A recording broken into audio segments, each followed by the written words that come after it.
Dans l'épisode d'aujourd'hui, nous allons discuter des différents types de modèles d'extension d'ongles proposés par Indigo. Nous montrerons les différences entre eux et nous plongeons dans les secrets qui se cachent derrière toutes les lignes qui figurent sur les chablons. À quoi servent-ils? Comment les utiliser? Aujourd'hui, nous allons répondre à ces questions. Bonjour, je m'appelle Laetitia et vous êtes sur une chaîne dédiée à toutes les prothésistes ongulaires. Dans l'épisode d'aujourd'hui, nous sommes question de chablons. L'évidence pour vous, ou peut-être êtes-vous sur le point d'apprendre des aspects importants que vous ne connaissiez pas.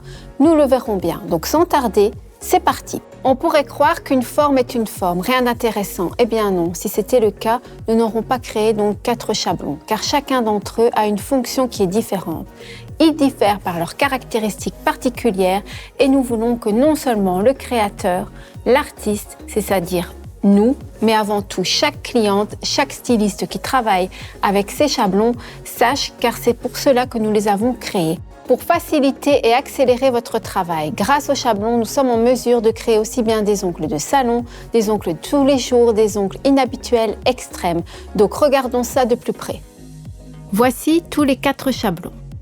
Les premiers chablons sont les chablons classiques qui se déclinent en 2 variantes quantitatives, 500 et 200 pièces. Il y a ensuite les chablons classiques en version transparente, les mini-chablons avec une fine couche d'aluminium et les chablons extrêmes dédiés aux formes avant-gardistes. Les chablons classiques en violet sont des chablons en papier traditionnel. Ils sont fins, flexibles et faciles à rouler. Une fois roulés, ils conservent leur forme. Ils sont dotés d'un adhésif très puissant. Vous pouvez donc être sûr qu'ils ne se décolleront pas pendant que vous travaillez. Mesurez du haut du chablon jusqu'à la fin, la longueur totale du chablon est de 60 mm. La longueur utile est de 32 mm. La grille auxillaire est élargie et elle conviendra également aux ongles plus grands et plus larges. Les différences de longueur entre les tailles sont de 3 mm pour faciliter l'adaptation à la longueur d'ongle souhaitée. De plus, les courbes clairement marquées sont utiles lors de la découpe du chablon à la plaque naturelle et nous aident également à appliquer le gel sur les extensions en amande. Les 2 lignes rouges à côté de l'œuf sont utiles pour découper un chablon adapté à la plaque avec un bord libre droit. Les lignes rouges supplémentaires sont utiles pour étaler le composé sur les formes avant-gardistes. Les lignes tracées depuis l'œuf jusqu'à l'extrémité du chablon vous aideront à construire un squelette plus droit et plus large. D'autre part, les lignes partant des côtés de la grille sont créées pour les formes dont le bord libre est biseauté à un angle de 45 degrés. Comme les formes H, Pipe, amande russe et amande gothique. Les chablons ont les bords carrés afin de faciliter le collage uniforme du chablon. Certains chablons disponibles sur le marché ont des coins arrondis, ce qui rend plus difficile le collage symétrique. Et comme nous le savons, la symétrie pendant le mouvement de collage est essentielle pour que votre tunnel reste droit et que l'ongle soit finalement construit correctement. Il ne s'agit pas seulement d'une question d'esthétique, car aucun d'entre nous ne souhaite avoir un ongle de travers, mais aussi de sécurité. Un ongle bien construit de manière symétrique sera beaucoup plus résistant aux dommages et aux cassures qu'un ongle construit de travers. La perforation au niveau des ailes nous permet de contrôler le serrage excessif, par exemple lors de l'adaptation du chablon à une forme carrée. Les découpes latérales en arc et ondulation de la partie inférieure du chablon permettent de la tenir confortablement dans les doigts et d'ajuster le chablon au bord libre.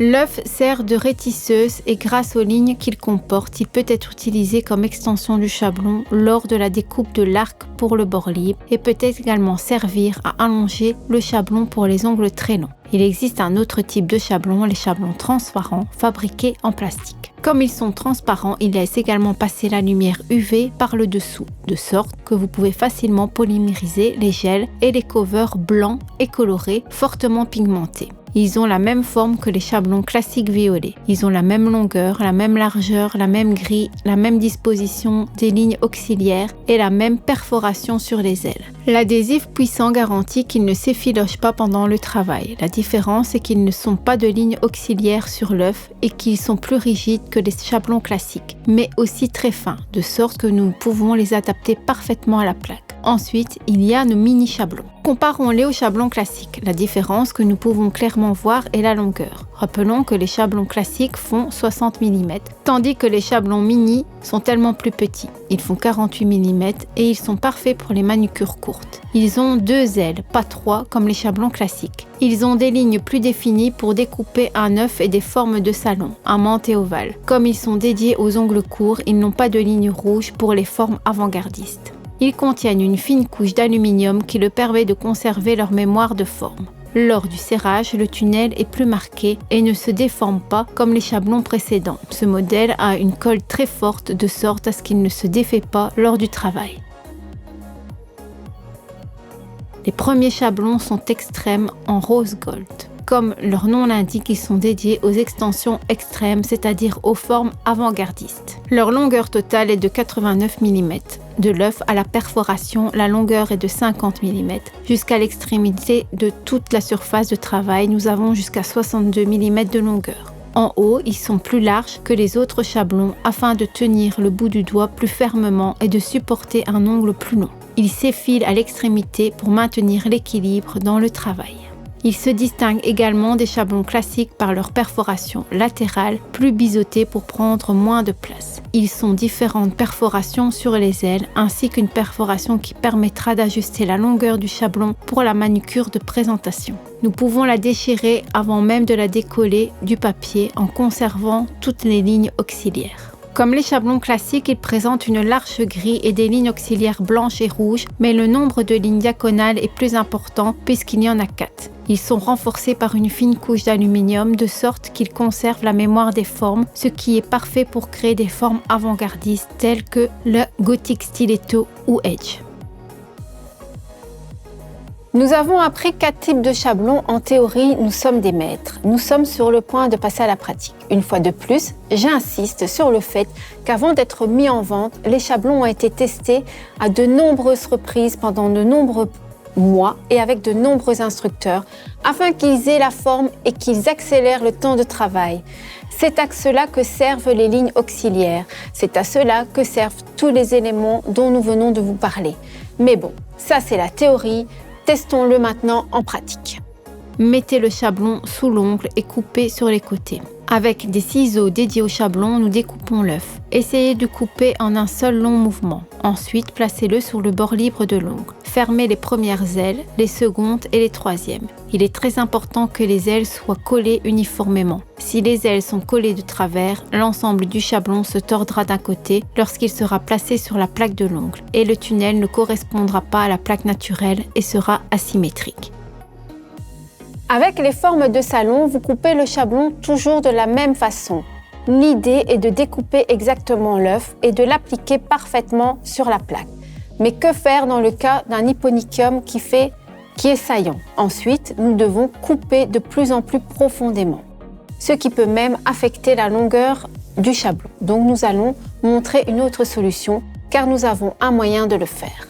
Sur l'œuf, nous avons 3 lignes verticales supplémentaires et 2 arcs, l'un plus droit, l'autre plus large. Avec des lignes supplémentaires, nous pouvons rallonger le chablon légèrement depuis le haut. Il est très important que vous colliez l'œuf de façon régulière en suivant les lignes du chablon. De cette façon, les coupes latérales sont également créées immédiatement. Coupez le long des lignes et placez le chablon sous l'ongle. Voilà, le chablon s'adapte parfaitement et les bouts des ongles sont libérés sans incision supplémentaire. Retour à la pose classique du chablon. Nous procédons à la pose du chablon sous le bord libre grâce aux arcades latérales en tenant l'index sur le chablon et le pouce par le dessus. On ouvre le chablon plus largement et peut facilement poser le chablon. L'arceau à l'extrémité du chablon nous permet de pousser plus près ou de modifier l'angle du chablon. Il est temps de procéder à l'extension en amande. Lorsque nous étalons le produit, nous suivons les arcades blanches, ce qui nous permet de créer sans effort une forme symétrique.